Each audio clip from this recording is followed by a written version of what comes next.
नमस्कार। Signing crystal academy के online platform में आप सभी का स्वागत है। और हम लोग पढ़ रहे थे आरटीई के सीरीज में, जो कि इंपॉर्टेंट है आपका सी टेट, सीजी टेट और टीचर भर्ती। टीचर भर्ती के साथ साथ अभी और भविष्य में एक वैकेंसी आने वाला है ABEO, है ना, असिस्टेंट ब्लॉक एजुकेशन ऑफिसर। सभी के लिए इंपॉर्टेंट है ये वीडियो, ठीक। जिसमें चलिए देखते हैं आरटीई एक्ट के अंतर्गत हम लोग पढ़ चुके हैं कौन से अध्याय 1, जिसमें धारा कौन से आता है 1 और 2। धारा 1 बोलता है संक्षिप्त नाम, विस्तार और प्रारंभ, और धारा 2 क्या बोलता है परिभाषा। ये हम लोग पढ़ चुके हैं। हर एक का शॉर्ट्स के माध्यम से वीडियो डाल दिया हूं।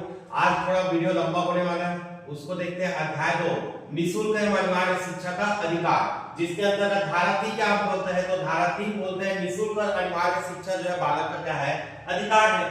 और बालक का जब अधिकार है तो ऐसे बालक जो प्रवेश से वंचित हो चुके हैं, वैसे बालकों के लिए भी विशेष उपबंध की बात करता है धारा कौन से 4, ठीक है। फिर देखते हैं आपका, और बालक जो बालक स्कूल में एडमिशन ले चुके हैं उनके लिए तो एजुकेशन का प्रावधान धारा 4 में दे चुका है, लेकिन ऐसे बालक जो आपका प्रवेश से वंचित है बोल दो, उनको जो है शिक्षा का जो है उपबंध की व्यवस्था किया जाएगा, वो आपका धारा कौन से बोलता है 4। फिर देखते हैं आपका धारा 5 विद्यालय में स्थानांतरण करने का जो है अधिकार, मतलब एक विद्यालय से दूसरा विद्यालय जाने का अधिकार है, ठीक है। फिर देखते हैं आपका कौन से धारा 6 हम लोग कल पढ़े थे, जिसमें समुचित सरकार स्थानीय प्राधिकारी का कर्तव्य बनता है भाई उनकी क्या करे, विद्यालय का स्थापित करे, ठीक। 7 क्या बोलता है, अब विद्यालय स्थापित करेंगे तो वित्तीय का बंटवारा होगा भाई स्टेट और सेंट्रल के बीच में। फिर 8वां समुचित सरकार का कर्तव्य होता है। 9वां स्थानीय प्राधिकारी का कर्तव्य है।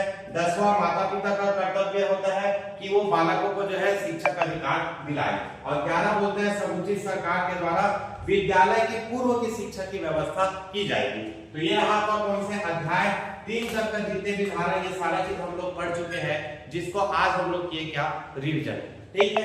चलिए ओके, इसके बाद देखते हैं आपका कौन से अगला। तो अगला हम देखते हैं आपका कौन से भाई अध्याय 4। और अध्याय 4 के अंतर्गत देखिएगा कि आपका आता क्या कौन से है, तो इस पे जो है आपका आएगा, तो ये सबसे बड़ा अध्याय हम देखेंगे आपका कौन से अध्याय 4। और अध्याय 4 के अंतर्गत देखेंगे विद्यालय और शिक्षकों के उत्तरदायित्व, जो कि आरटीई 2009 के सबसे बड़ा अध्याय है, जिसके अंतर्गत हम धारा देखेंगे तो 12 से लेकर आपका कौन से धारा 28 तक के जो है देखने को मिलेगा। तो देखते हैं आपका कौन से धारा, आपका कौन से पहला 12 क्या बोलता है, तो निःशुल्क और अनिवार्य शिक्षा के लिए जो है विद्यालय के उत्तरदायित्व की सीमा, मतलब इसमें आपका 12 में विद्यालय के उत्तरदायित्व का क्या बताया जाएगा, सीमा बताया जाएगा।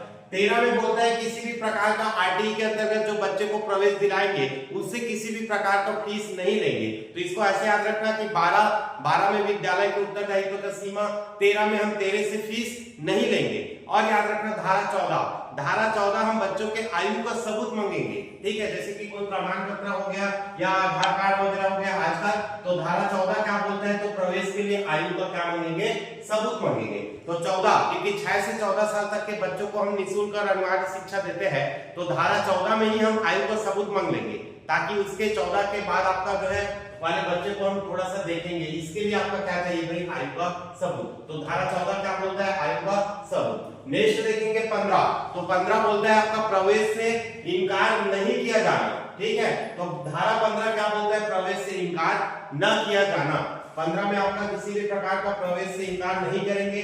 16 बोलते हैं रोकना और निष्कासन का प्रतिषेध, मतलब हम जो है धारा 16 के अंतर्गत किसी को भी आरटीई के अंतर्गत जो है आपका रोक नहीं सकते हैं और निष्कासित नहीं कर सकते हैं, ठीक है।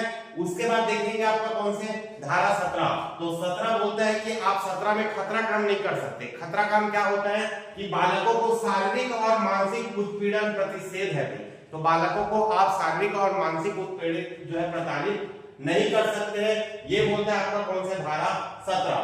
तो चलिए देखते हैं आपका कौन से धारा, आपका कौन से 12 से लेकर 17 तक फटाफट रिवीजन कर लेते हैं। 12 क्या बोलता है, तो विद्यालय के उत्तरदायित्व की सीमा।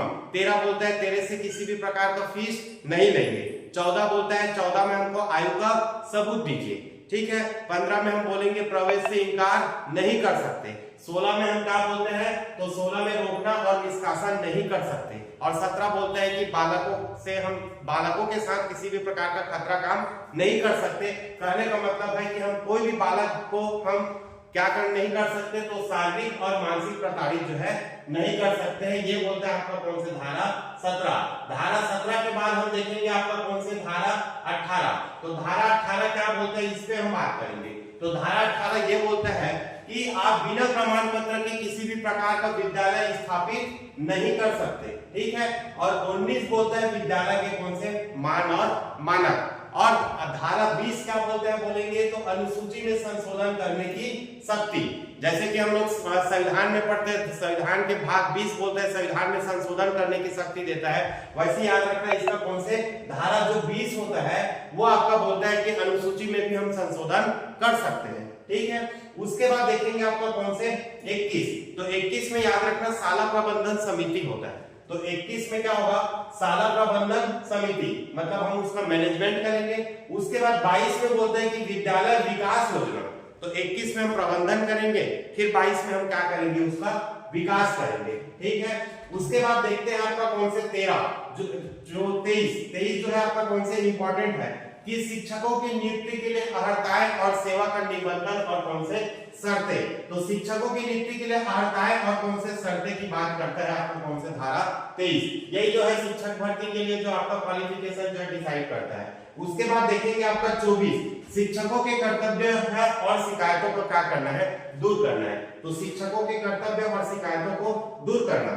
25 तो याद रखना आपका क्या बोलता है, छात्र और शिक्षक के बीच में जो है रेशियो बोलता है ना, कि कितने स्टूडेंट के बीच में कितना जो है आपका क्या होंगे, टीचर्स होंगे।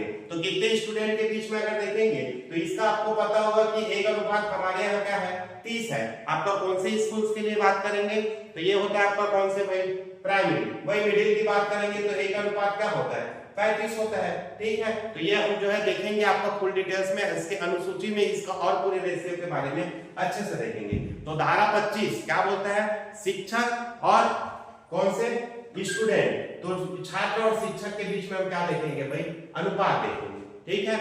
नेक्स्ट देखते हैं आपका कौन से धारा 26 बोलता है कि शिक्षकों की रिक्तियों का भरना। जैसे कि 25 बोलता है स्टूडेंट और टीचर के बीच में क्या होगा, रेशियो। अगर रेशियो में किसी भी प्रकार की कमी होगी तो 26 के माध्यम से हम क्या करेंगे, टीचर भर्ती करेंगे। तो धारा 26 में स्पेशल उल्लेख है भाई कि शिक्षकों की रिक्तियों का भरा जाना। तो सीजी गवर्नमेंट से निवेदन है कि जल्दी से जल्दी टीचर भर्ती लेके आए, और थोड़ा बहुत नहीं भाई 57,000 शिक्षकों की भर्ती का वादा किए हो आप, तो इसको निभाना पड़ेगा। नहीं तो अगले बार हम बताएंगे कि जो वादा निभाते नहीं है उसके परिणाम क्या होता है, ठीक है। चलिए नेक्स्ट देखेंगे आपका कौन से धारा 27। धारा 27 क्या बोलता है, इसको देखेंगे तो टीचर्स को हम गैर शिक्षकी कार्य जो है नहीं करा सकते भाई। मतलब टीचर जो होते हैं वो टीचिंग के लिए ही होते हैं, तो उसको हम टीचिंग काम कर ही कराएंगे।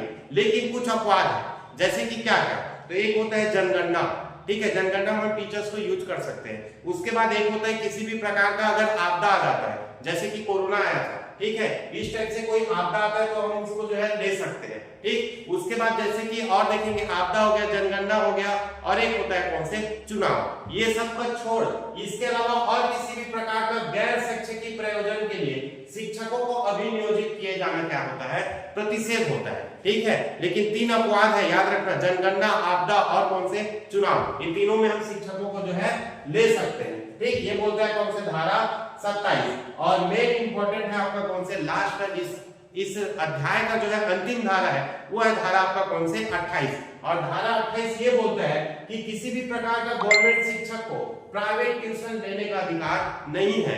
तो शिक्षकों को जो है प्राइवेट ट्यूशन का क्या है, प्रतिषेध है। ये बोलता है आरटीई के धारा आपका कौन से भाई 28। तो ये रहा आपका कौन से अध्याय 4, ठीक है। तो ये हम देखे थे अध्याय 4, जिसके अंतर्गत हम पढ़े थे आपका कौन से भाई, तो धारा 12 से लेकर क्या हुआ 28 तक, ठीक है। फटाफट इसको जो है रिवीजन कर देते हैं, और आप इसको अब अच्छे से सुनेंगे तो पूरा चीजें आपको याद हो गया है, ठीक है। आपको यकीन नहीं होगा कि आप पूरे मेरे वीडियो के माध्यम से आपका आरटीई का पूरा एक आपका धारा 1 से लेकर 38 तक का पूरा रट लेंगे, ठीक है। जिसमें से अभी देखते हैं आपका 1 से लेकर कौन से तक 28 तक हमने पूरा कंप्लीट पढ़ चुके हैं, ठीक। चलिए देखते हैं कि क्या क्या हमने पढ़ लिया। तो हमने अभी धारा 4 को मैं रिवीजन कराता हूँ। 12 बोलता है विद्यालय के उत्तरदायित्व की सीमा, ठीक है। 13 बोलता है 13 से किसी भी प्रकार का फीस नहीं लेंगे। 14 में बोलता है हम लोग 6 से 14 साल तक के बच्चों को पढ़ाएंगे, तो 14 में ही हम मांगेंगे क्या, आयु का सबूत। 15 में बोलेंगे इनकार नहीं करेंगे, प्रवेश से इनकार नहीं करेंगे।